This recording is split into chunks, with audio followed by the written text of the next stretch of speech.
genre.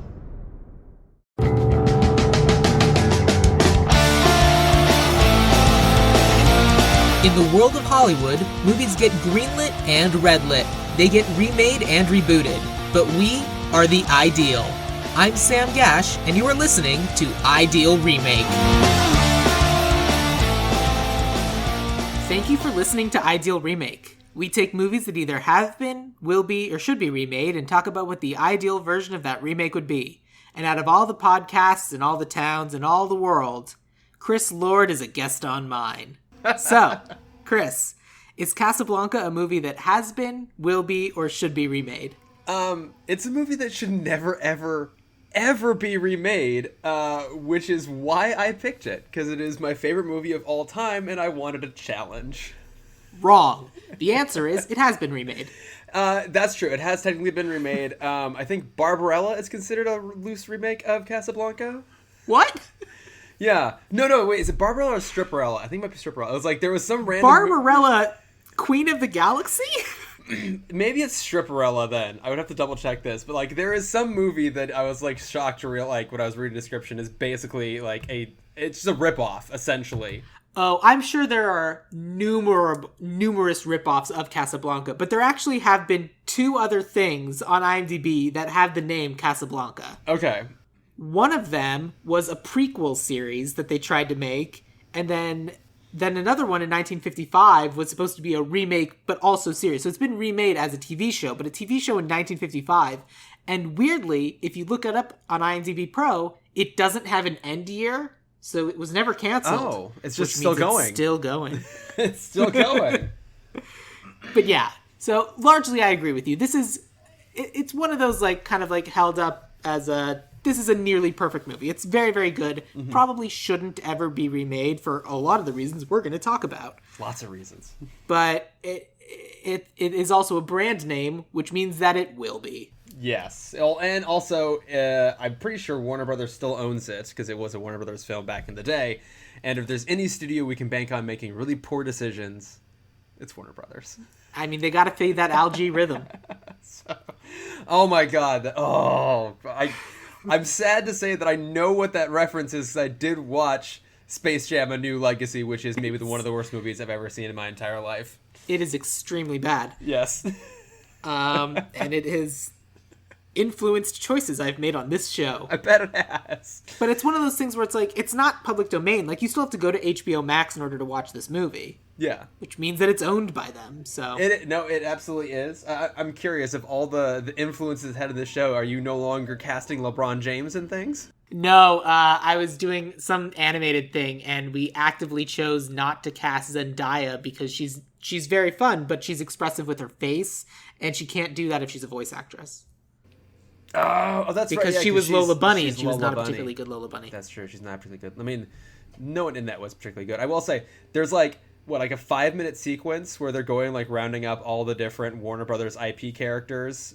That was fun. That's like, that 5-minute sequence, if they had just made like a series of ads for HBO Max built around that premise, people would be like, oh my God, this is way better than it should be for a bunch of ads. Instead, they made a 2-hour-long advertisement for HBO Max. That's exactly the problem. The original Space Jam is super fun, but it's based off of an ad for Nikes. It's based off of an ad Michael Jordan did with Bugs Bunny for shoes. That's right. And so that's what's missing. That's the heart of the sequel that they're missing, is they missed the original ad with which to base the movie on. Yeah. Without it, Space Jam Legacy is just hollow. What's the point? Because it doesn't have. I will say it then has one good cameo joke that I shan't spoil for anyone who hasn't seen it, but also don't watch it because it's terrible. But I think you know which joke I'm referring to. So, probably. Yeah. Anywho. Anywho, as we talk about Space Jam for the purposes of talking about Casablanca. Of course. So this is your favorite movie? It is my favorite movie, yes. Do you remember the first time you saw it? I do, in fact. I saw it in high school, and we watched it in my AP European history class. This was like, I think, post AP test. We basically just, my teacher was amazing. We just watched a bunch of movies that had like some historical reference. Now, the funny thing is, I didn't actually watch it in class because I was home recovering from like a really serious injury, a car accident. And so I basically like watched it with my friends at home as if I had to make up for not being able to watch it in school. And I don't remember it. Like, I remember really enjoying it at the time, but I couldn't tell you what about it just like really stuck with me then. But it's one of those movies that I watch, I'm like, wow, I really, really enjoy this. And then every time I've gone back to it since then, I've just loved it more and more. And now it just holds a place up there with like, it's like Clue is probably my second favorite movie of all time, with just like the tiniest little margin underneath it. Yeah. But it's just, to me, this movie like does everything. And I'm just gonna use these really hyperbolic terms, so I know you don't fully agree with. I'm just gonna say everything for the sake of simplicity, but like it does everything kind of like perfect. I think the acting is incredible all the way through. I think the writing is incredibly sharp. It is also unexpectedly very, very funny in a way that's very much in my wheelhouse of humor, which is kind of like a little bit dry and cynical and sarcastic, and a lot of it's built around wordplay, which I absolutely love.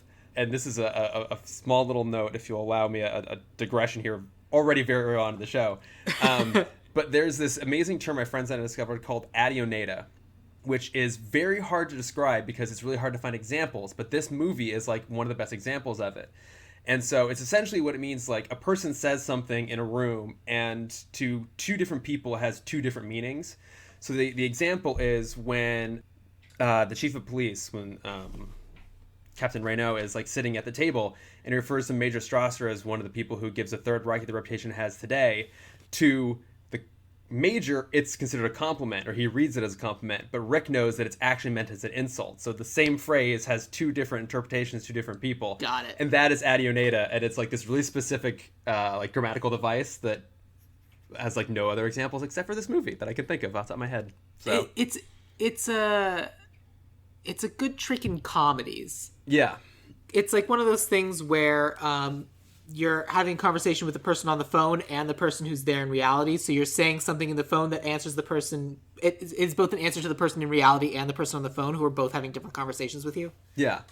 Yeah, it's really funny. It has great comedic timing all the way through. I think it's genuinely like really, really heartfelt. Like, the story is simultaneously like heartbreaking, but also like heartwarming and like inspiring. The music is fantastic all the way through. The cinematography, the set design. Like if I had like total fuck you money, I would rebuild like the cafe as like an apartment. I just think it's such a great design everywhere.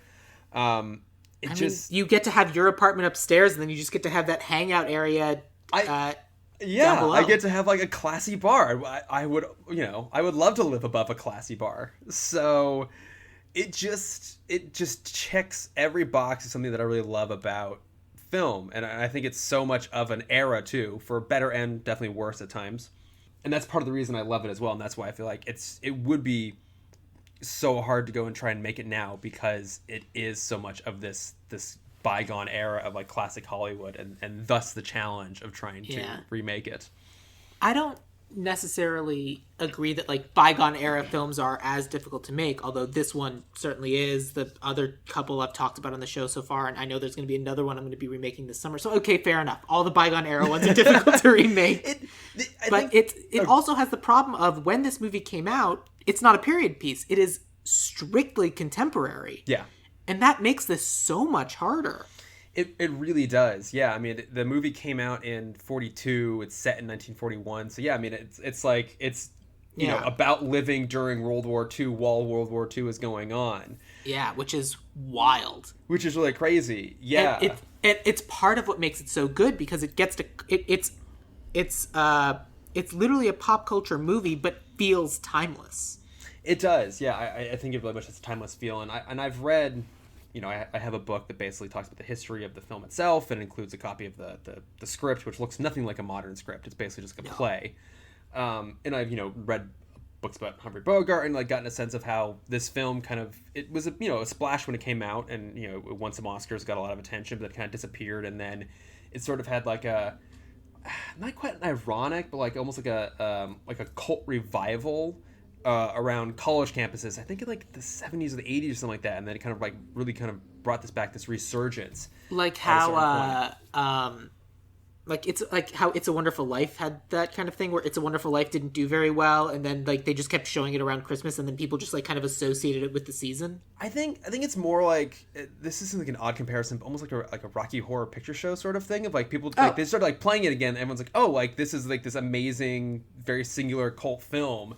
And I think it kind of brought it back into prestige because obviously it was a prestige film fair. when it came out. Although the idea of like a prestige film didn't exist in the 1940s, they just made films.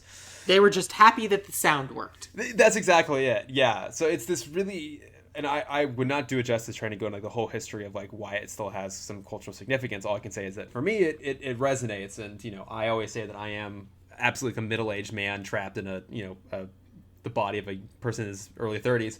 And so it's no surprise when people like ask me what my favorite movie is. They say this, like it just fits. It's just like, oh right, he's an old man there and it loves is. this old Humphrey movie. Bogart playing someone who's supposed to be 28 years old. Oh my god, yeah. There's that. But yeah, so the first time I ever saw this movie, I was on an airplane. Okay. And I remember enjoying it, being like, oh, that was really good. I liked it. And I remember, and that's just kind of like the opinion of it that I've had since then. Yeah. Because the second time I've ever saw this movie was for this podcast. So Oh, there you go. Okay. we had to delay this recording a little bit, so I watched it. What I ended up doing was my birthday. We're recording this on June 17th. We watched this on June 6th, which was my birthday. Mm-hmm. So this was the birthday movie I watched. Yeah. And I had my friends Zach and Caitlin over, both former guests of Ideal Remake. Mm-hmm. Caitlin had never seen the movie before. I'd only ever seen it on a plane, and Zach is an actor who's like, you're going to get to see some really cool things tonight. And all three of us liked it for different reasons. Mm-hmm. I think Caitlin liked it the least of all of us. Okay, yeah. But it was still just like, there are just some moments that just land and hit so well. And there's some hell of a good job acting. Yeah, there's some really incredible acting all the way through. Some really incredible emotional moments. It's also a movie that people don't realize how culturally saturated it has become until they actually see it. Like, the whole end speech is oftentimes misquoted in various places, but you don't necessarily realize it's from Casablanca until you sit down and watch Casablanca. You're like, oh, like, the Hill of Beans, here's looking at you, kid. Maybe not today, maybe not tomorrow, but soon for the rest of your life. Like, all those things happen in the span of, like, a minute. And you're like, oh, these different references pop up all the time in all these different places everywhere. Yeah. It's interesting. It's cool in that way. Yeah. And this is one of the movies that gets added to the list of there are no bad Sams. There are only good Sams. If this is a piece of popular culture and media, and there's a character named Sam, they're good. You like him. He's a great Sam. He's an amazing Sam. There's some thing that went around, like one of those like social media posts where it's like everyone needs a Sam, and it was like Frodo and this and that and the other thing, and this is like there's the moment where Rick is like fleeing France and he's like drunk waiting for Ilsa to show up, and Sam's like, no, we gotta, like, drags him onto the train, we gotta go. Yeah, no, Sam's always looking out for him, and Rick's always looking out for Sam. It's a genuine, like, really fantastic friendship. Until we get to Act 3 of the movie, where stuff's going on, and everyone thinks that Rick's about to flee, and Sam's not in the movie. But the important thing is that Rick would remember him. Hey, he does look out for Sam, though, because when he sells the club, because we're assuming we're going full spoilers here, and for this 80-year-old film. I mean, we're going to do a quick rundown of the plot just for the people who haven't seen it. But when he sells the bar to Signor Ferrari, he gives Sam a massive pay raise because he goes from getting like 10% of the bar to like 25% of the bar. And as Ferrari puts it, he's worth it. And he is. Yeah. So, I mean, everybody comes to Rick's, but they go there for Sam. Yeah. So, I mean, like, there's even that thing, like, at the beginning of the movie when Mr. Ferrari comes to try and buy Sam away. Mm-hmm. And Sam's like, I know you could pay me 2 or 3 times as much money, but I like working here. Yeah, I don't even have, time to spend the money that you make, so I'm just going to stay here. Yeah, see? And I think part of the reason I love this movie so much, too, is, like, there's this like veneer of class over everything, but the reality is, like, this world is actually, like, really intense and scary, and the stakes are super high for everyone, and, like, death is literally around the corner. I mean, like, one of the first things that happens in the film is, like, a guy has the wrong papers and runs off and gets shot by the police. Like, this really intense world where everyone is also like dressed up and drinking and putting on this like this air of like class and like pretense, and it's, I don't know, it's a very the way everyone talks to this, like, also very like sophisticated and polished and cordial, while they're also mortal enemies, and for good reason. Like, that is no longer a thing, but I feel like it works well in this very old-fashioned environment that, like, as you said, was not a period piece. It was, the reality of the time. Well, it also helps because they're not doing kind of like the Hollywoodized version of speaking. Like, it still feels like very casual speech. Yeah. Like, outside of, here's looking at you, kid, it's pretty much all things people would still say. Yeah. Like, it still feels like modern dialect. This is maybe a slightly weird comparison, but for me, to some degrees, it almost feels like a precursor to Sorkin, just in terms of, like, the dialogue. I agree with you, is, like, mostly there, but I find, like, the wit involved, like, no one is this witty all the time. Yeah. And, like, everyone in this film is, like, super sharp and witty. That's part of the reason I love it, is I would love to live in a world where everyone's that witty. So... I mean, you stopped hanging out at comedy clubs. Yeah, because I was not the witty one, and that just sucks. You're just there to watch and just enjoy and just, like, absorb it all around you. So it sounds like what you actually want is, you don't want to be surrounded by witty people. You want to be able to have that kind of quick response and lightning fast reflexes of just always having the exact right thing to say. Yes, well, other people do the same thing too. Okay. Yeah, exactly. I want to be even keel, even level of wittiness. Yes, I want to be witty amongst other witty people. Got it. Yes. And then you have a syndrome situation of, once everyone's witty, no one is. Tragic, but true. Cool. So let's do a quick rundown of the plot, of, like, just kind of general bare bones for people who haven't seen it, because it's a well enough known movie. Mm-hmm. But basically, World War II, this is set in Casablanca in Morocco, and it is kind of a no man's land. Like, it's kind of free France, but there's, like, French soldiers and German soldiers, and no one's really sure who controls everything. Yeah, it's the last stop on, like, the refugee trail out of Europe into the United States. Exactly. Mm-hmm. And it's this weird, like, yeah, it's a good way of putting it. It's like, it's almost kind of lawless, but it's not. But obviously it's all very, very corrupt at the same time. But yeah, it's not occupied by anybody, but everyone is there. But it's not occupied, but the occupying force is still there. Exactly, yeah. It's not occupied in the way that, France was at the time, but right. Yeah, there are still Germans and French there. So yeah. And so the movie takes place, and we go to the American Cafe, which is run by an American guy named Rick, and Ugarte. Oh, Ugarte, yeah. Basically shows up and says, I know you don't like me, which is why you're the only person I can trust to have these 2 tickets out of here. And then, of course, he gets taken away and shot. So Rick has these 2 tickets, and then on that day, and it turns out it's like, he's this rotten, hard guy with a heart of gold, because he gets these 2 kids money to also make their own escape. But it happens to be on that day in that bar, this beautiful blonde woman, Ilsa Lund, walks in, and it's like, oh my god, she's the woman I was in love with and then fled France, and I left her behind. Oh my god. I'm very much enjoying your very simplified version of how the story is told. I'm trying to move, and then it's like, but she's here, and it turns out she's here with some guy.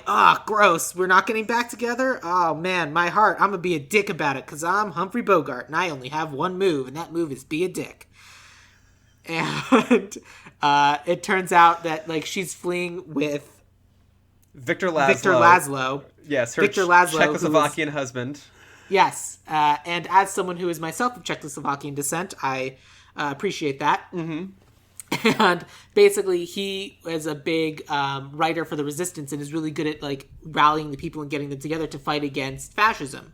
So, of course, the Germans in town say he's got to die and can't get out of town. And so it's all about, will Humphrey Bogart help them? Will they escape? Will Victor Laszlo be killed and then Humphrey Bogart and Ilsa can be together?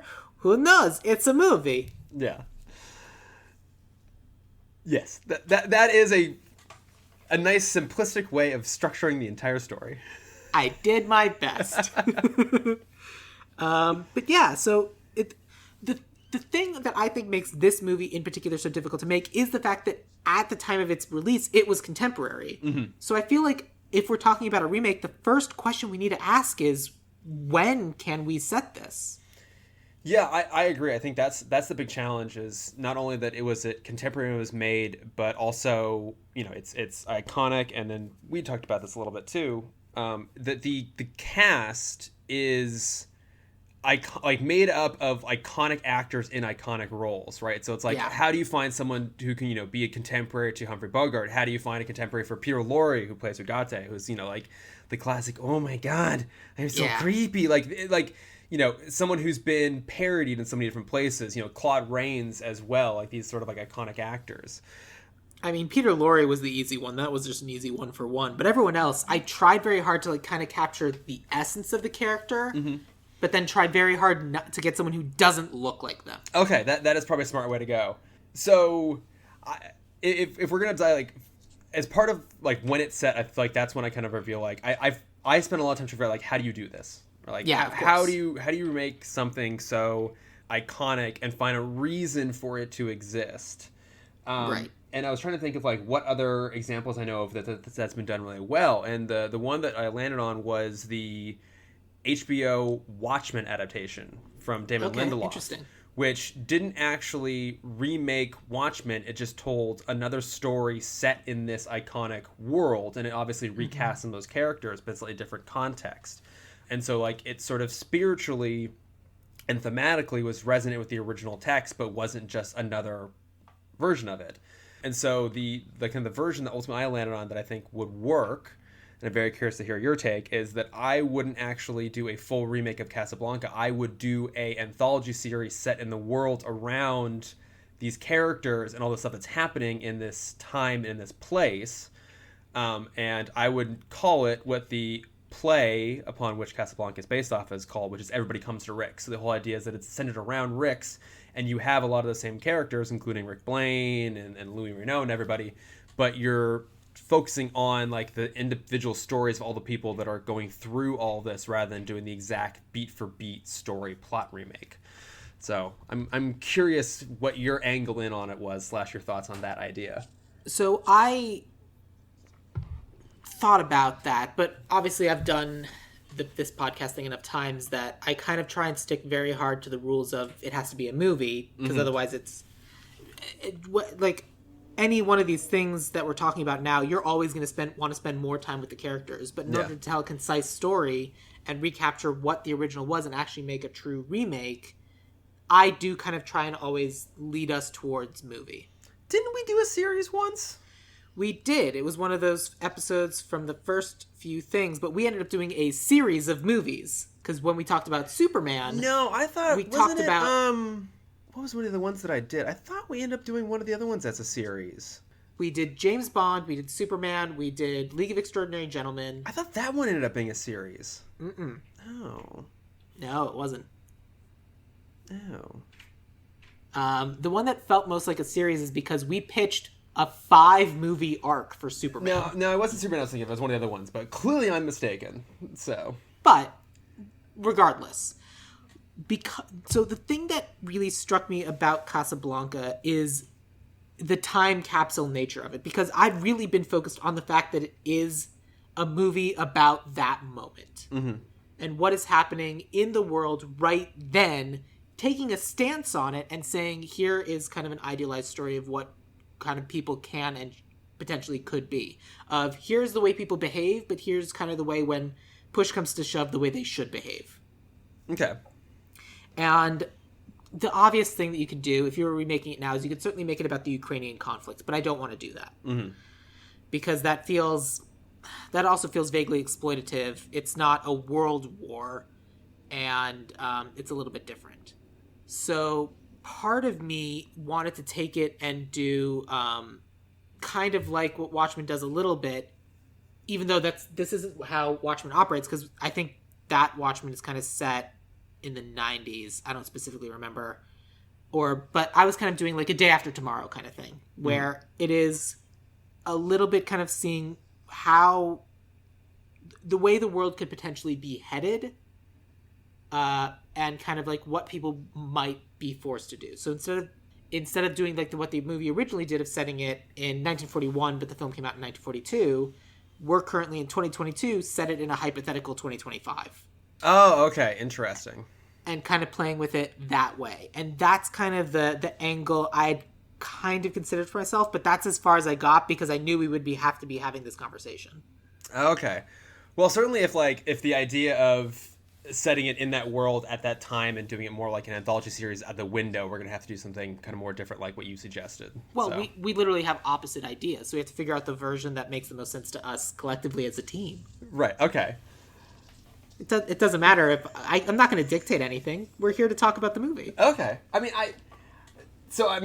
do see what you're saying, like, in terms of trying to find, like, parameters, trying to make it like a, like a remake of a film. I guess, like, to my mind, it's really hard to do a version of this set any time other than exactly during this moment during World War II, just because, like, so many elements of the plot just wouldn't really work anymore. Just like certainly the idea of like, these letters of transit, right, which even at the time are like a little bit like hyperbolic MacGuffins, just like, oh, these really convenient things that let anyone pass through at any sort of time, and also like this sort of refugee trail coming out of World War II. Obviously, like, we're living in a world now where there's numerous pathways of refugee transit happening all over the world, sadly, and I feel like it's of this very specific time where the heroes and the villains are much more obviously binary in a way that doesn't really play anymore. Like, I feel like,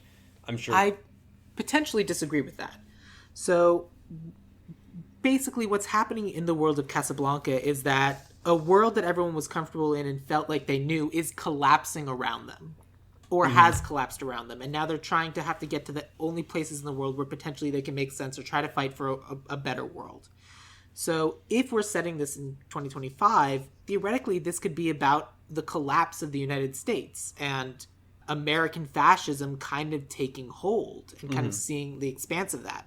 And instead of people going through Casablanca in order to escape to the United States, they're getting to Casablanca to escape from the United States. And they're going in the other direction, potentially to a more civil-minded Europe, although obviously the whole world is kind of sliding a little bit more to the right in a way that's absolutely terrifying. Yeah. But that's a sort of thing where it's like, that kind of thing, it could happen here. It could happen again. And so it's about fighting against the people who are advocating for fascism and protecting the people. Because obviously I think just fundamentally there are people who are fighters and are good at it and are able to like rile people up and fight for a cause. And then there are people like me who will throw a thumbs up at that actually push comes to shove. I'm very flight and freeze and I'm not a good fighter. Mm-hmm. But if push came to shove and I had an opportunity to protect someone who is a fundamental fighter for the cause and get them someplace safely, I'd like to think that I would rise to the occasion and help them on their way, but I don't know. Mm-hmm. And I feel like that's what this movie would be about, of Rick is running the American Cafe, or the Americana Cafe in Casablanca, or Cafe America. Cafe Americain, yes. And it's someone who was a fighter for gay rights, for abortion, for the trans community, and just someone who was very advocate and vocal and fought for those different things in the United States. But as the United States kind of like collapses in and on itself in terms of fascism, is getting out, but because of the internet and a global community, is going to be able to still do that work, but from someplace safe. Czechoslovakia doesn't exist anymore, but somewhere else. Say, weirdly, Germany. Yeah. In an ultimate reversal of fortune. And so that kind of story of, it's the exact same story of someone fighting for the people needing to find a new way to do it. And it's just these awful people trying to shut this person down, and how all of a sudden these people who think that there's no hope left, realizing that they actually have an opportunity to do something to help the world in protecting this one person who will be an inspiration for so many others. Mm-hmm. I don't know. That was kind of the thought I had in mind of singular story. Here's this moment. The moment is, you have the opportunity. Here is your chance. Are you going to help people, or are you going to continue to think that there's no hope left in the world? Yeah. Because that's what Rick is. He's just there. He doesn't think there's hope left in the world. He's just kind of doing the best he can, running his thing. And then all of a sudden it's like, oh, Ilsa really believes in this guy. And I believe in what Ilsa believes in. Mm-hmm. I will also fight for Victor too. Okay. That's definitely an interesting way of taking it. And I think you did a good job summarizing like how you could make a modern, thematically resonant version of that. Now The question is it Casablanca though? And that's the question. Because if it's not, and you're the person who would know better than I would, then we have to figure out something else. I mean, it's yes. I would say like a lot of what comprises like the heart of Casablanca is what you've just laid out. Essentially, is that sort of like it's this midpoint between two worlds, kind of like geographically, politically, socially, all these different things, right? Mm-hmm. And it's all about this, Rick, who is disinterested in any sort of cause, who has had his heart broken and who has become cynical and just wants to drift through and doesn't want to talk politics and doesn't want to deal with trouble and just kind of wants to be, left alone and to run a saloon. And it's basically him having to overcome his own indifference. Like you referenced earlier that he helps this couple get money to get out of the city, which is something that he would not have done at the beginning of the movie. But when Ilsa shows up and Victor's in tow and he's reminded of the cause he used to fight for, then it's the first time he actually does something to benefit somebody else and like stick his neck out for somebody. And so what you just described, I would say, like thematically resonates with all those ideas. So, but I would still rather do my version, but also I know. It's kind of a cop-out. So I think it's more interesting and more challenging to try and do something a little bit well, how can we take different. the thing that I just pitched and make it more like your version? Like, how can we take the things that I talked about and make it something that you also would be proud of? Like, what are the pieces of Casablanca, the original, that you... Because the original will still exist, but what are the pieces that you really feel like need to exist in a Casablanca remake? I guess what I wanted to explore was when I went to rewatch it with this specific idea, what I was captured by was how the characters feel so deep and like they have their own little world going on. We just get little glimpses of them all the way throughout it, right? So I think a good example is like the character of Yvonne, who's in love with Rick and he doesn't want anything to do with her, and Sasha the bartender is always flirting with her, and then she shows up later on with like a German soldier, and like this character who on the surface is just sort of this young girl who's just trying to get attention and kind of like an easy pathway forward from someone who's like a more established older male figure. And she gets kind of her like moment of redemption a little bit when she ends up joining in the singing of La Marseillaise. That's a character that I feel like, could be so much more to her. Like how did she end up here? Why is she trying to do the things she does? It's like, what about her made her feel compelled to stand up and sing La Marseillaise and to cry and be so emotionally involved, like or just even the random like couples on the street who are going through and trying to make their way through and are prey to the pickpockets and the vultures, and it's this place that so many people have descended to for like, we don't know what their reason for being there is, but they're just trying to make the best of being there.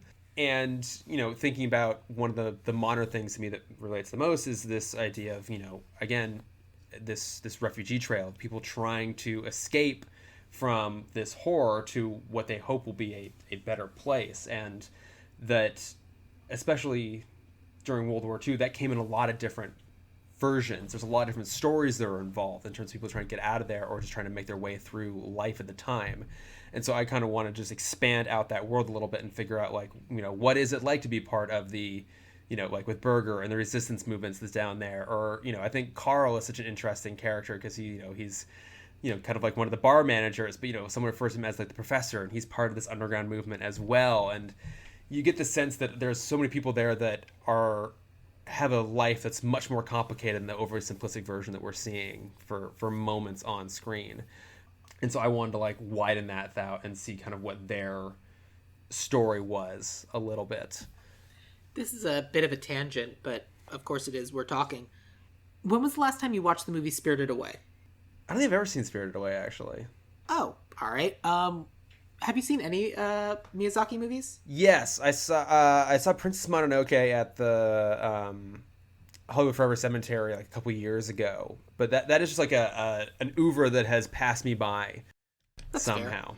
Fair. So good movie night for a future hangout, because I realize that you and I have only ever hung out in the context of podcasting, and at some point, we should just hang. Just be friends or whatever. I'm sorry, I'm talking crazy. But basically what ends up happening in Spirited Away is that this main character of Chihiro kind of like drifts through this pre-existing world. Mm-hmm. And kind of her presence changes the world, kind of like it protagonists the world around her a little bit. Okay. And just like she passes through, she enters, she does things, and then she leaves. But you can tell that just like her being there and doing things like changes the nature of the way these things are going to be going forward. Mm-hmm. Characters are different permanently because of her being there, and in fact the way everyone's going to be interacting with each other is going to permanently be different from that point forward. And I feel like the movie, as like on the script, is kind of setting up that Victor Laszlo is like that for the world. Yeah. But for the movie, it's Ilsa. Ilsa drifts in, and as soon as she walks in, out of all the bars and all the world and whatever, she walks in and all of a sudden it's exactly like you said. They're different. Ilsa being there reminds Rick of who he used to be, and now all of a sudden he's willing to help this couple. Mm-hmm. And part of why I really like Miyazaki movies is because they hint at a larger world, and they let you know that larger worlds exist, but this is the story we're telling today. Okay. And this story might interact and brush up against these larger worlds, and because every single character is their own world. But right now, they only exist for this fleeting moment. Like, I don't necessarily need to know the whole story behind Ugarte to know... How do you pronounce his name? Ugarte. Yeah. Ugarte. I'm probably even pronouncing it wrong, so... You have better understanding than I do. I'll assume Ugarte. Yeah. Like, Signor Ferrari has his own story, but I don't necessarily need to know what their background is to know how they're affecting this story. Mm-hmm. And even though Ugarte is not changed by Ilsa, Ferrari kind of is. He ends up getting the thing he always wanted, which is, a friend named Sam, which is what we all need. And I think part of what makes movies like Casablanca work and kind of and part of what gives them this staying power and this wonderfulness is that it gives us room to imagine. We don't even know we don't even know really what the ending is. We can just hypothesize of Renault and Rick. This is going to be the start of a beautiful friendship, but we don't know what that's going to mean. Mm-hmm. It's like all these little people are affected in this story in these couple of days that happen together. And we get to kind of like wonder and talk about it, like, okay, well, what do you think happened? What is their story that happens now? And so, while we certainly could do that in a TV show or a limited series, we're going to end up answering all those questions, and people don't get to wonder anymore because we get to tell them. Mm-hmm. And so, I guess the question is there something specific you want to tell them that is important for this character? This character needs to tell people that they're going to be doing this thing? Or are you yourself more interested in being like, and then they do something and wondering what it is? I was approaching more from the perspective of like, I don't think this movie should ever be remade. So if I were to try and like figure out a way to actually make it feel justified to revisit this world, that to me made the most amount of sense. But we're talking about a hypothetical situation where it's like, okay, we're going to do this just for, Yeah, of course. For the fun of it. Which story are you most interested in talking about more? Whose little world do you want to explore further? I mean, kind of all of them, but let's just great. Let's start with one of them. I think for the sake of like a more interesting conversation that gives us more flexibility and options, I think we're better served like actually doing kind of your version of like, okay, let's try and find a way to make this make sense in a modern context rather than doing like the limited series. So I know, but I'm trying to pull in more things from yours because obviously you had the idea of this miniseries, and theoretically, I have some casting that'll still be applicable. So I think all your casting will still be applicable. But I'm more interested in talking about like, okay, well, I want to see if you'd thought about for this larger miniseries, like what other extra arcs you wanted to put in, and like, what else did you want to happen in the miniseries? I mean, to be honest, because I want to try to like fold that into what we're doing. I hadn't thought that deeply. I was more like, okay, I found the angle in on this that to me would make sense for actually justifying a new version of it. Got it. So I'm probing at something that doesn't need to be probed right now. Yes, exactly. I'm overly probing, and yes. I apologize. No, it's all good. So yeah, so let's. But I'm intrigued by your version here of it, sort of being like the reverse version of it. So when you think about Casablanca, and outside of like famous quotes, what are the famous like scenes and vignettes that you like kind of think of like you can't have like these are the moments that you're like, this is fucking Casablanca, like, oh my god, this is it, this is the moment. There are some specific moments. I think just broadly speaking though, tone. Okay.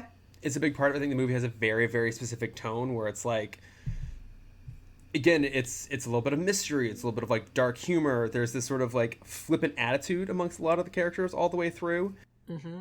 You know, it's the stakes, as I said earlier, are incredibly high, but everyone is, you know, kind of playing it a little bit tongue in cheek. I mean, you know, Rick and Louis literally have like a bet going about the fate of, you know, a really important person in the world. Like, will Laszlo get out of there or not? They have a bet going on it. Like, it's that sort of just like flippancy. So I think that tone is really important in terms of like specific moments that I think really encapsulate Casablanca. Obviously, like that final goodbye sequence, you know, the big reveal that Rick's gonna stay behind and he's sending Ilsa off with Laszlo because they, you know, Laszlo needs her and Rick no longer needs her, sort of thing. Like, obviously that moment's really important. I think the other, for me, kind of like defining moment of the film, and I made reference to earlier, is the La Marseillaise sequence. So, you know, at this point, the sort of like the machinations, everyone has been going on for a little bit, but the Germans show up, you know, as Carl puts it, you know, he gave them the best table because being German, they would have taken it themselves, sort of thing. And they're sitting there and you know, and they're being loud and boisterous, and they're, you know, they're singing like a German rally song, and Laszlo hears this and refuses to accept it. And so he goes up to the band and says, you know, play La Marseillaise. You know, I mean, it's a very on the nose song to choose, but it makes sense. Gets the job done. It makes sense. It you know, in the context of the film, and that's also a turning point for Rick, because for someone who, you know, literally it says at one point earlier, like, you know, leave your politics at the door. He gives the band the nod of like, yes, you can go ahead and play this. He allows this to happen, and that sort of swell as, you know, Victor and Yvonne and everyone else in the bar start singing and drown out the Nazis. You know, that is a moment that gets me every single time I watch it. It's just really, you know, emotional and inspirational. I feel like that, both the way it plays out and the ideas presented there are kind of like the defining thing. Like, that's really like the big character turn in a lot of ways for Rick. If we're talking tone, would you describe this movie as a noir? Not, in a weird way, not really. Like, it's this, like, it's almost like a false noir. Yeah, it's like setting you up and it's establishing the things of noir. It's like, oh, this is noir. You know what this is going to mean. And then it doesn't mean those things. I mean, you know, it's funny because it is a play in essence. You know, I mean, almost the entire thing takes place at Rick's, with the, you know, a few exceptions of scenes set out in the street or the final sequence at the airfield. But for the most part, it's kind of like all set in this one spot. And it's funny because it's, you know, a film that has been referenced and homaged and parodied so many times, but I can't think of a lot of other movies that kind of have a similar sort of like structure to it, and also just in terms of like it mostly being set in this one place. And it does kind of defy genre in a lot of ways, because there's a lot of noir elements to it. I mean, certainly that final sequence, you know, it's in the fog and the overcoats, everything feels very noir. And yes, it's kind of romance, but it's also in many ways sort of an anti-romance. Well, it's also surprising because if you're going into this movie completely blind and you're kind of like seeing the way a lot of these things are getting set up, and you're seeing who's getting the screen time, honestly, you're kind of expecting Laszlo to be killed, which lets Rick and Ilsa be together and escape together on the plane. Yeah. But Victor lives, and then Ilsa leaves with him, and Victor's left, not Victor, and Rick's left alone without her. And so you watch like these kinds of movies, and it defies your expectations in that way. And like if this wasn't Casablanca, and like it's the movie that everyone's talked about for 70 years, 80 years, excuse me. Yeah. Then it, like, I feel like that would be a big surprise, because how often do you have this big romantic pairing, this whirlwind romance that doesn't? Yeah. Yeah. It's atypical in so many things that it does, which again, I think is part of the reason that I tend to love it so much, is that I know exactly what's going to happen, yet it always feels surprising when I'm watching it. And I think that's part of why it stood the test of time, because it does these things so perfectly and beautifully that anyone else who might try it would probably get noted to death of, no, the romantic people have to end up together. What are you doing? Yeah. Victor has to break up with her. Victor has to be cheating on her with someone else, and so she leaves him, and then she goes off with Rick, which is, I'm sure, happened in 17,000 movies. Right. It establishes a bunch of tropes, but it also predates stereotypes and doesn't fall back into those now existing stereotypes. Yeah. Yeah. I don't know. It's interesting and fascinating in that way.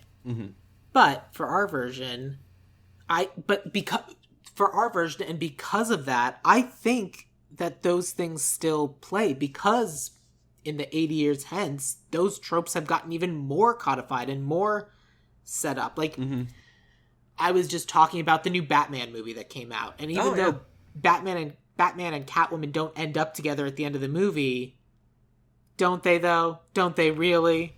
And it's just kind of like one of those, like, yeah, but they'll get back together. And like, you watch this and no, they won't. They'll probably never see each other again. No, yeah, and that's, I think, one of the things I love about it. It's like, you know, as he even puts it, like, you know, they have Paris once again. They didn't, you know, because he was just so overcome, like so caught up in his own heartbreak, he neglected to think about all the things that she did inspire in him, and it comes back around again. So. Yeah, it's such a great line when he says, "We'll always have Paris. We didn't for a while, but then you came back, and now we do have it." Ah, it's so good. It's so good. Like everyone always focuses on "we'll always have Paris," but I don't think that's the part of the line that's good. I think the part of the line that's good is the "we didn't have Paris." Yeah. But then because you came back in, now all of a sudden, that memory that was tainted is cleaned off and shiny and fresh, and now we have that together. Yeah. Exactly. Yeah. Anyway, bye. Yeah.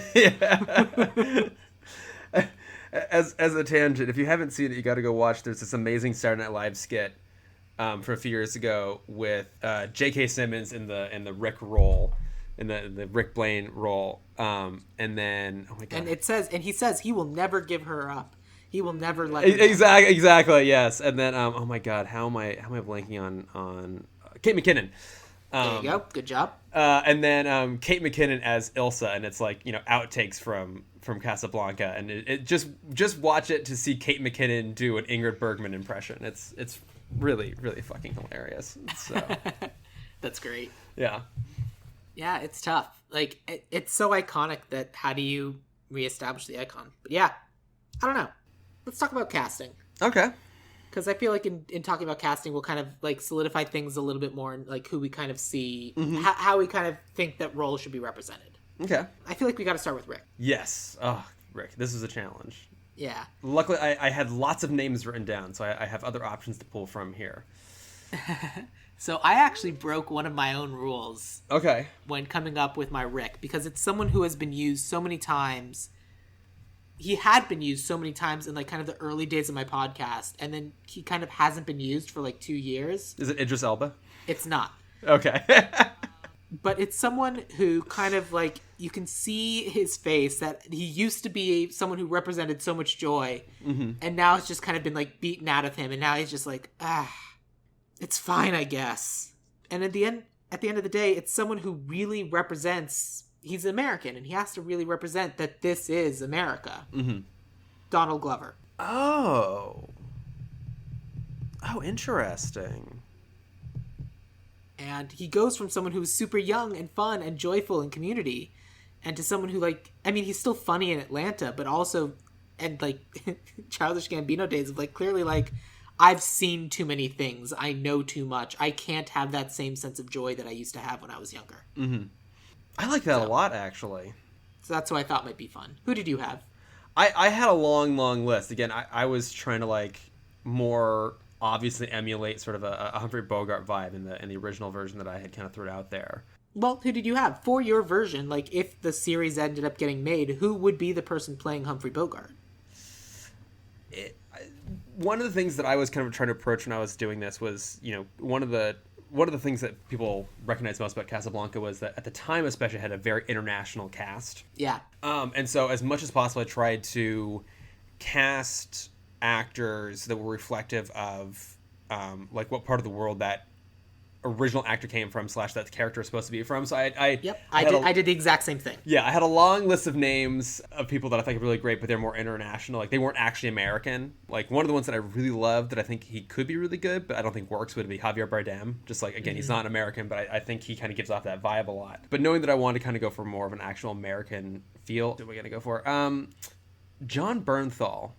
I don't know who that is. Came to mind. He tends to play more kind of like supporting characters in a lot of roles. He was the Punisher on Netflix. That's kind of like the big thing that he's known for. Yeah, that he's known for. But you know, he pops up a lot of places. I think he's a really fantastic actor. I think he kind of gives off a bit of that vibe. Like he has, you know, a good sense. He has the humor, and he kind of has a little bit of that kind of like spark to, you know, what you're describing with Donald Glover, but it's kind of like faded, and he gives off that like gruff sort of persona. So if I were trying to find kind of like a modern person who's an American actor who can kind of give off that sort of a little bit kind of gruff, passionate vibe, that's who I was going for. I think that if you were going for a 1-for-1 Humphrey Bogart, I think that's a great choice. Like, can kind of give off, like, because Humphrey Bogart, you know, has seen some shit. Yeah. And it's just like, he will drink whatever he needs to get through whatever's currently happening. Yeah. I mean, I think a more modern actor, like, I think the closest semi-modern equivalent we would have gotten would have been, I think Harrison Ford. Harrison Ford gives us very Humphrey Bogart vibes sometimes, in terms of, especially like older Harrison Ford, like just does not give a fuck about anything anymore.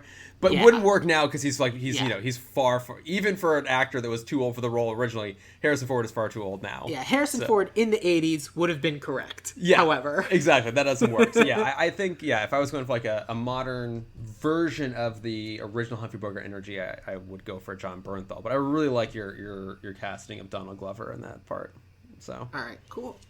Thank you. Well, then, who is the Swedish woman you cast to play Ilsa? See, the thing is, I actually didn't cast Ilsa or Victor because they wouldn't have come through the series, because it would have been kind of like that world prior to their arrival. Ah, okay. So, when everyone's sad? Yeah, pretty much. But it's just like all those, like, you know, little pocket stories. And I thought, like, you know, could possibly also be like a semi-sequel in terms of following what happens to Rick and Louis after the fact.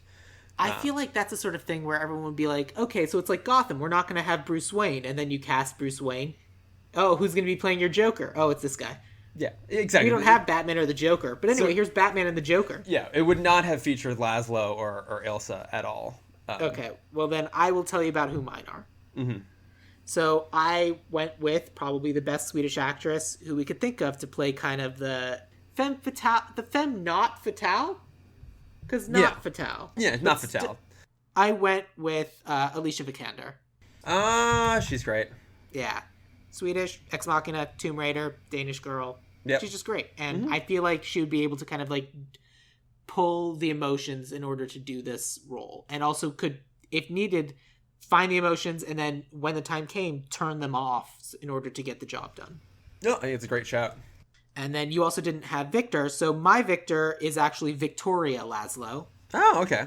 And I wanted someone who, in this particular situation, because we don't really, like, Victor Laszlo is Victor Laszlo, but I wanted someone who, like, has a background of all sorts of ancestry. So, like, that way is representative of a lot of different kinds of peoples and can kind of connect to a lot of different kinds of peoples. And so this actress is Austrian, German, Polish, Romanian, Ukrainian, like all these different things. She's most well known for Orphan Black, but is going to be our new She-Hulk, Tatiana Maslany. I love some Tatiana Maslany. Yeah, she's great. And I thought Alicia Vikander having to go back and forth between Donald Glover and Tatiana Maslany would be kind of like a fun. So Yeah, I like that. yeah, that's kind of what I was thinking. So then let's talk about the only character that really matters, and that is Sam. Yes. So tell me who you had for Sam. I was trying to go through a lot of different options. Again, American actor was kind of like the big thing that I was trying to focus on. And ultimately, I went with Dule Hill. Oh, I do love Dule Hill. He is fantastic. I think probably his biggest role would have been in Psych. Yeah. As Gus, the begrudging hapless sidekick. Yeah.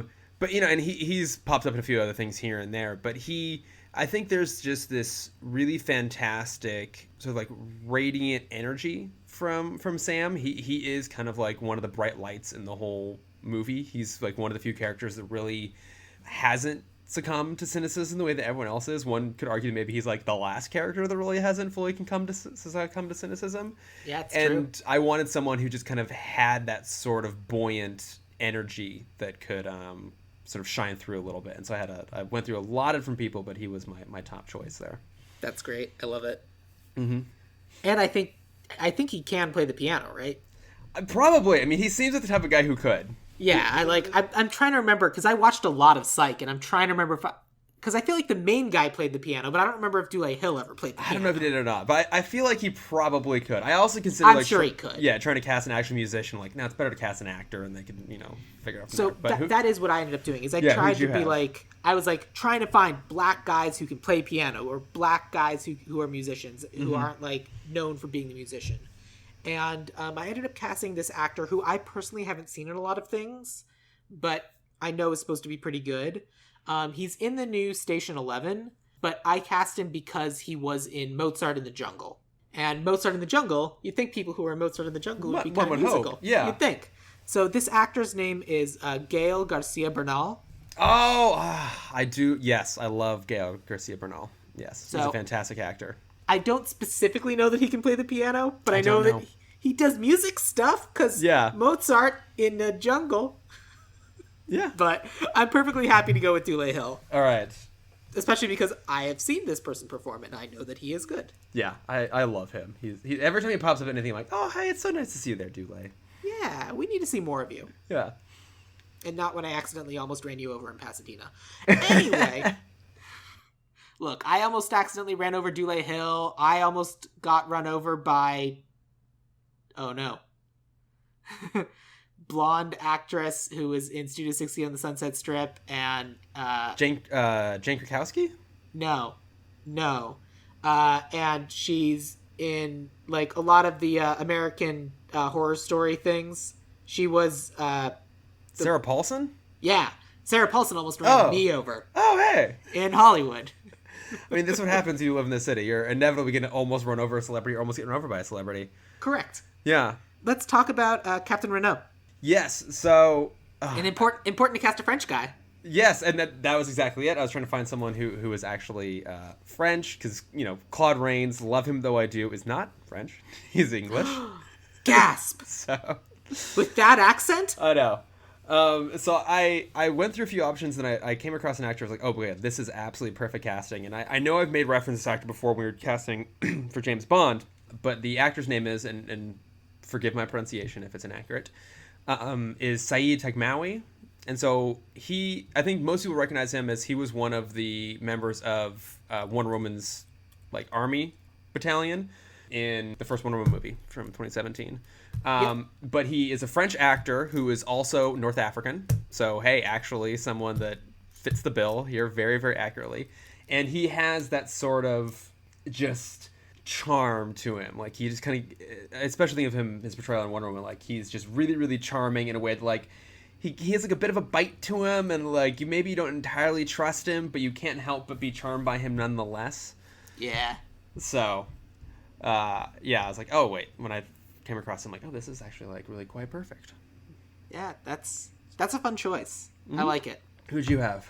So I also haven't specifically seen a lot of this actor. Well, I saw him in Days of Future Past. I know he's in Jurassic World, and I know he's the lead of the new, or I don't even know if it's new, within the last few years, a show called Lupin. It's an actor named Omar Sy. Yes. Yeah, I know Omar Sy. Yeah. Not personally. I know who he is. Yeah.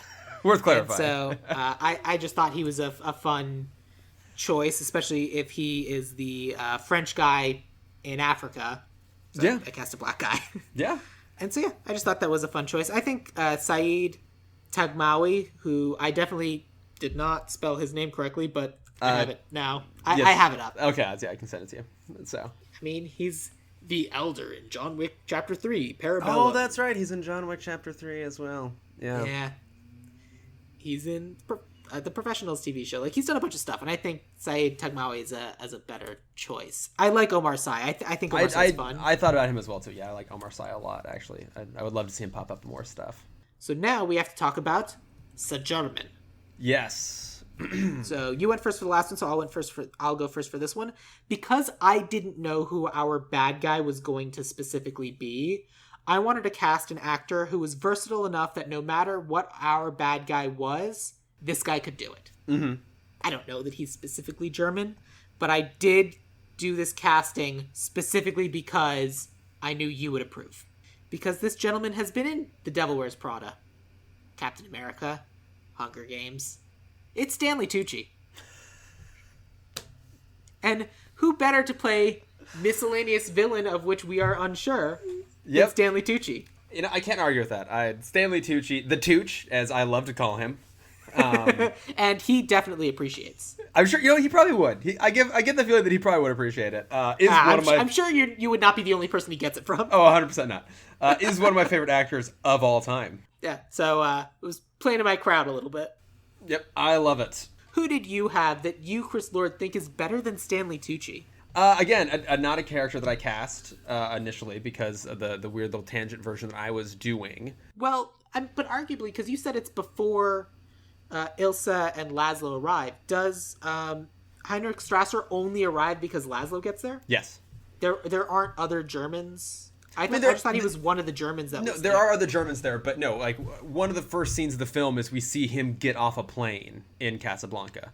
He arrives knowing that Laszlo is on his way. I didn't recognize him. Yes. Yeah, I didn't realize. That's the sort of thing that comes from having watched this movie so many times. Yeah, good old Conrad Veidt, who, weirdly enough, his probably greatest claim to fame, other than being in this movie, is that he played a character in a movie called, I believe, The Man Who Laughs, but you have seen him before because he's essentially the character model for the Joker. Is he really? Mm-hmm. That's wild. Let me make sure I have the name. Yes, Conrad Veidt, The Man Who Laughs. If you just look it up. Yeah. But it's the Joker.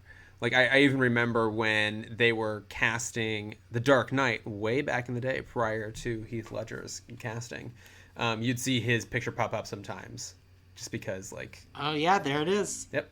So, that's arguably the thing he's most famous for, even if people don't necessarily know that's who that is. So. That's wild. Yes, but if I'm going to, off the top of my head, come up with a fantastic German actor who I think could do justice to pretty much any part whatsoever, what the hell? I'm going to throw out some Michael Fassbender, which would be a lovely thing because his wife is Alicia Vikander. So, yeah. That's very funny. Yeah. I mean, we have to do that now. Also one of the greatest actors of his generation. Never hurts. When you were talking about your potential Rick, I thought you were going to say Michael Fassbender. He was on my list. He was genuinely on my list, but again, I had to begrudgingly disqualify him because I was trying to cast per nationality, and so which of course makes sense. He had to fall off the list. It's a long list of people that I had. So. Cool. So the next person I have is Signor Ferrari. Signor Ferrari, yes. So I didn't know his country of origin. I just knew that he was a larger guy wearing a fez. Yes. So I just pulled someone who I thought might be fun in the role. But okay. I believe I went first for the last one, so it's your turn. I had a long list of people, and then I stumbled across an actor who I had kind of forgotten because I've only seen him in one thing, which was Mission Impossible Ghost Protocol. The actor's name is Anil Kapoor, and he kind of pops up in the third act of that film. But from what I remember about his performance, he has that sort of like affable charm to him a little bit. It's like a little bit smarmy, but like at the same time, like you do kind of like him. Again, a lesser known actor, but I feel like someone who kind of embodies some of that same energy that Sidney Greenstreet had in the original. I'm looking at him now. Seems cool. I wanted someone who could kind of go back and forth between being sleazy and fun, and has also like been in Hollywood for forever. So Right. it's like you see him and you're like, all right, I kind of see what you're doing here, Mr. Ferrari. And that's why I wanted to go with a man who's had leads from Annihilation to The Martian to Doctor Strange. It's Benedict Wong. That's a great choice. I love Benedict Wong. So I would push this for Benedict Wong. In this I agree with you on this one, actually. I'm a huge Benedict Wong stan. Happy to cast him anywhere and everywhere I possibly can, just like Marvel is doing at the moment. And every time Absolutely. it happens, I am thrilled by it. I mean, if he's the new person who's in just every Marvel movie going forward, I'll be here for that. He's That's the new great. Nick Fury, and I'm like, this is Yeah. amazing. Great. Yeah. Good. Okay, then that brings us to... I already forgot the correct... Signor Ugarte. Ugarte. Yes, good old Peter Lorre. Yeah, so it's my turn to go first, and I was All right. like, there's really only one person you can cast in this role right now. There's a one for one. Peter Lorre is so distinctive and iconic that I only had one person who I was like, yeah, it just has to be Steve Buscemi. I mean, you're not wrong. Like the face is there. Yeah. 100%. Yeah. Master, if there's one thing I need you to know, yes. I had a hard time with this one as well because I was trying to not do that. Well, I mean, because you're right. Like, I was trying to find someone who like had a distinctive look, but also I was trying to find someone who was, hopefully like, because Peter Lorre was like Austro-Hungarian, so I was like, okay, it's maybe some kind of like generally from that area, and also who like the funny thing about him is he like is actually younger in this than you'd expect him to be. Really? Yeah, like he's in his like mid to late 30s in this movie. But he has a face that says I've always been 54. I know. He really does. So again, when I was trying to cast along nationality lines, I went for, and the look is not there. I'll 100% give you that. But this actor Matthias Schweighöfer. Great name. Yes, great name. His most famous role would have been in Army of the Dead, and then he reprised in Army of Thieves. He plays the safecracker in that movie, and he also actually directed Army of Thieves too, which is kind of cool. But he has an energy to him that I feel like it's not necessarily like a creepy energy a little bit, but he has this sort of just like, he could be like a little bit smarmy. And again, when I was trying to like cast along very specific like national lines, I think the other option that I had that I was seriously considering was Elijah Wood. Yeah, I mean, that's fair. Yeah. Who, if you've ever seen the first Sin City film, like, can actually do creepy really, really well. He's so creepy in that movie. Yeah. But I actually think Matthias Schweighöfer is very good. A better choice. Like, I think that's actually a great choice. And it's someone I've never heard of or ever cast on this podcast. So I always think I will always wait more towards that. Great. He's got a great name, too. Just... I mean, anyone who has an SCH in their name is automatically a good person. Exactly. It just happens so infrequently that you gotta support it. See, that works. I can't really claim that everyone who's ever been titled a lord is a good person. I think there's a long streak of bad lords in the world. Yeah, sorry. Myself included on that list, obviously. Oh, of course. I mean, I wouldn't deign to take that away from you. Thank you.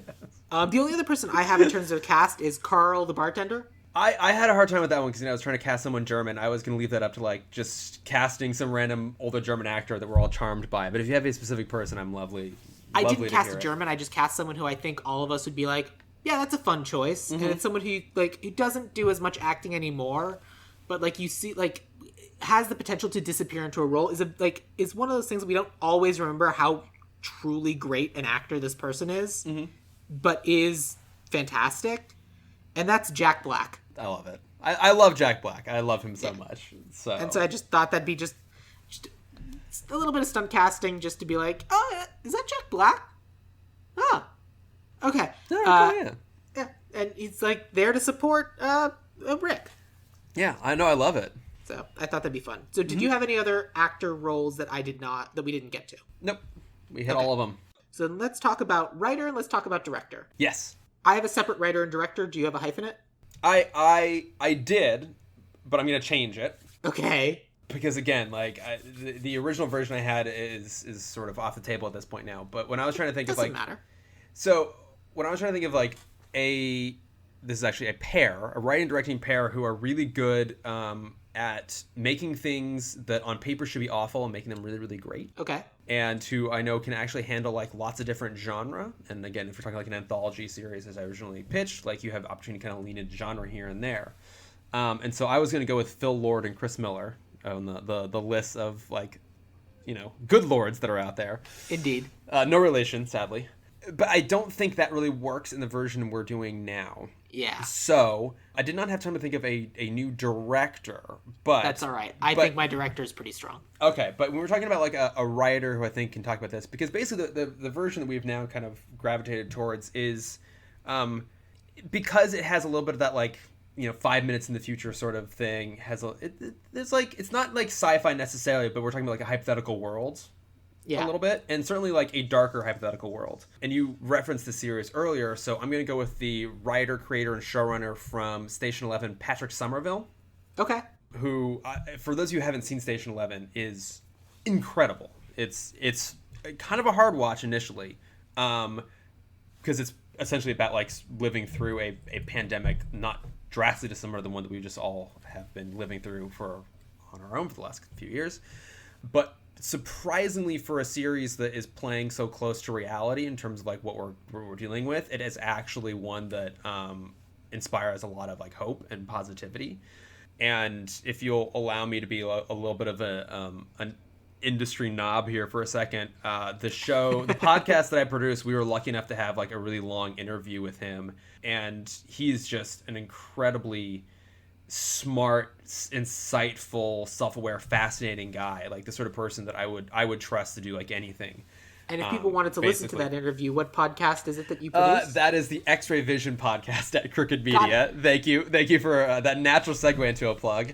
Yeah, no worries. That episode is from a while ago now. I want to say it was January, I think, even possibly. It was a ways back. Cool. But it's a great show. He's a fantastic writer, and I think he could handle the sort of tone we're going for here of like this dark world, but still finding a glimmer of hope in the whole thing. So I think that is a great reason to go with him. My writer was the writer behind Christopher Robin and Hidden Figures. She's a writer named Alison Schroeder.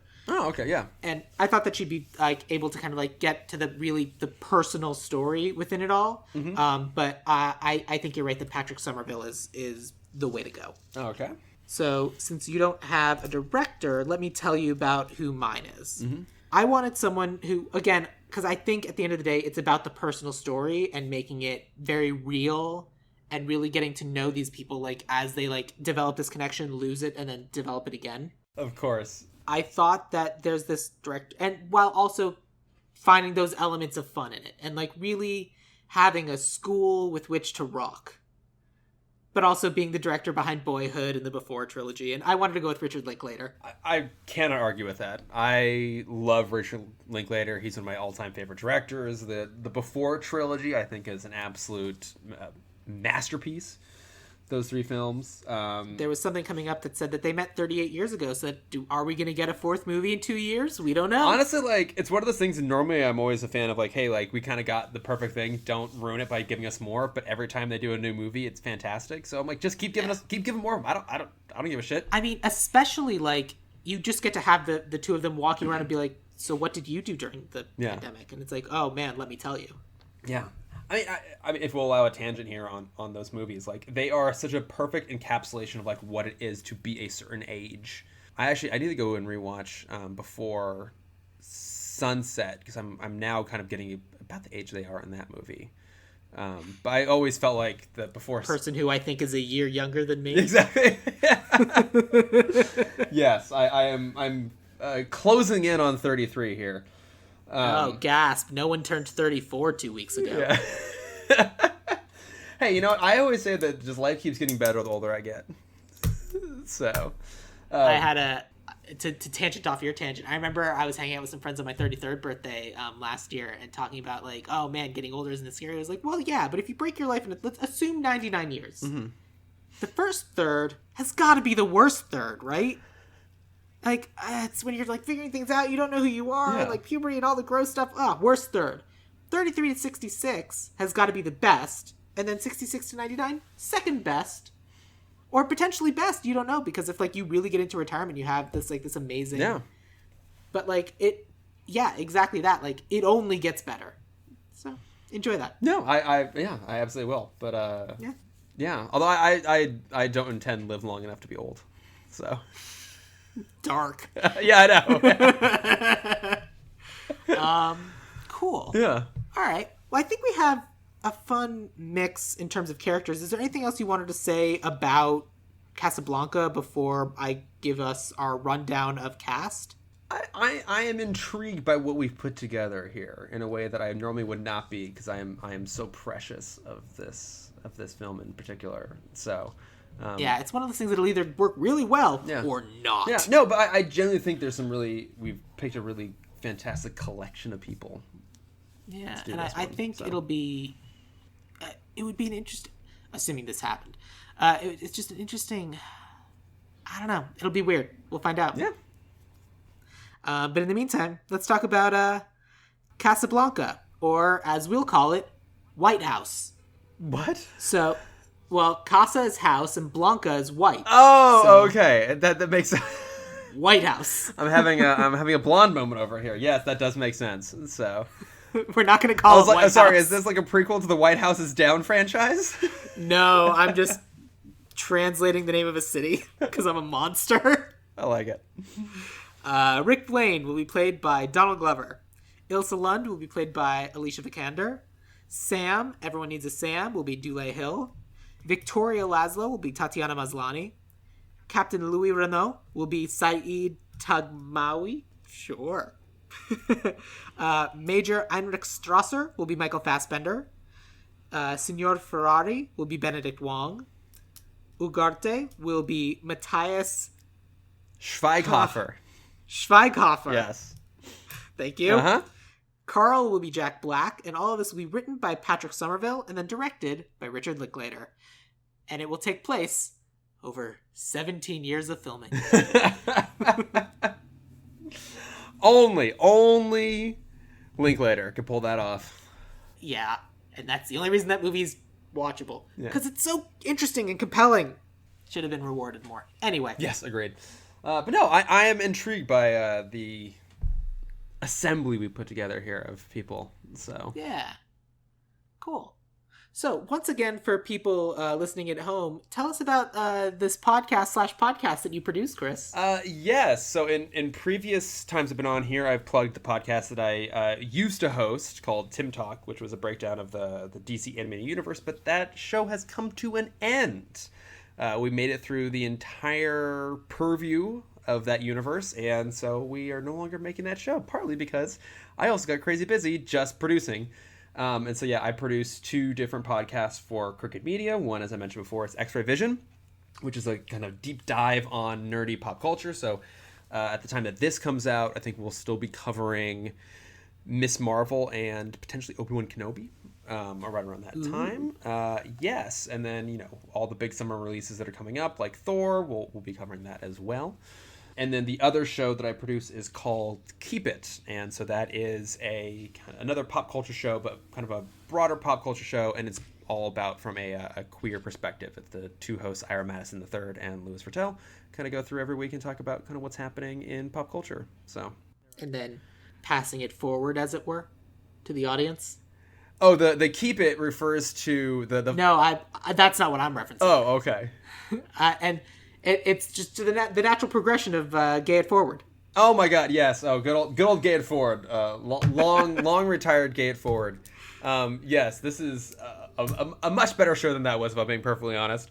But the Keep It of the name is because the final segment is, they'll basically talk about something that they think is just like absolutely ridiculous, like, oh my God, I don't want that, you can keep it, sort of thing.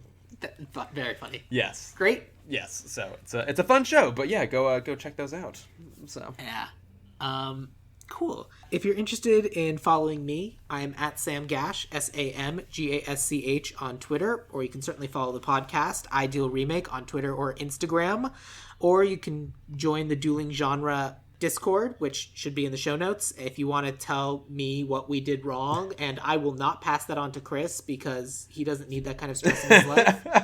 But one of the other things I try to do is I try to talk about one of the other shows on the Dueling Genre Network each episode. And this time I'm going to be talking about Dueling Genre Tonight and Dueling Genre Versus, which are the Patreon exclusive podcasts that Dueling Genre puts out. Dueling Genre Tonight is kind of like an entertainment news podcast where host Nick Jimenez, kind of, and a revolving host, I've been on it a bunch of times, talk about what's currently happening in pop culture, the new trailers and different like announcements and things that are happening in Hollywood.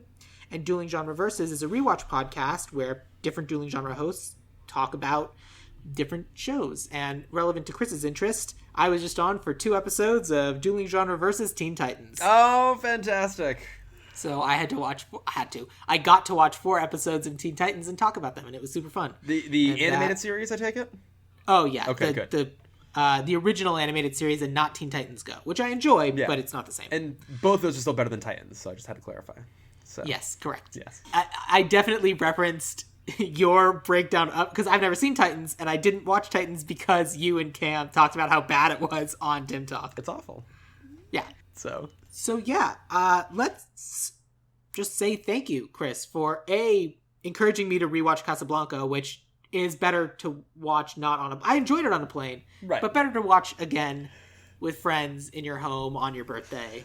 Well, I am glad you enjoyed it. I mean, for me, like, watching that film on my birthday would be an absolute joy, but maybe it wasn't quite the same for you. So I liked it. I had a wonderful time. I do appreciate you watching it. Obviously, also a happy belated birthday.